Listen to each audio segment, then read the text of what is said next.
Now to take a look at the Peninsula District, I've been joined by Mr. Dave Johnson of the Daily Press and HRVarsity.com.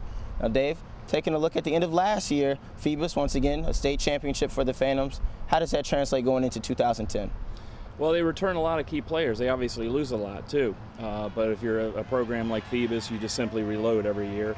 The big question there is going to be the quarterback situation. They got a guy at quarterback, Eric Anderson, who apparently has a lot of talent. Very little experience at quarterback. Had a very good summer with at combines, but you know how that translates to getting your head knocked in every Friday night is a big question. What are the players that we need to watch this year in the entire Peninsula District? I think the two biggest ones are David Watford at Hampton. I've been a real fan of his for years. For the last couple of years, I thought he throws a really nice ball. I've always been impressed with his demeanor out on the field.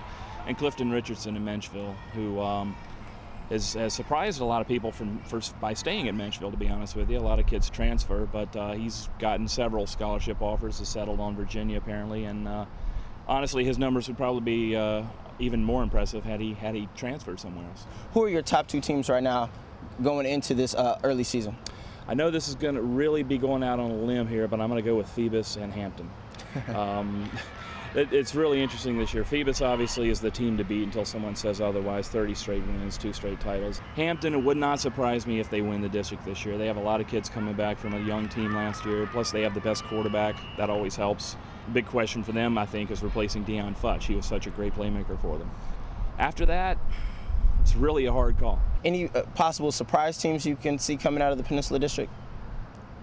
Well, I guess it'll be interesting to see what Kickotan and Heritage do with their 2 new coaches. A lot of times you see a new coach come in and it breathes life into the program right away, and they kind of surprise you. I mean, Heritage has always had the athletes. Kickotan has always had the athletes, so it'll be interesting to see what they do.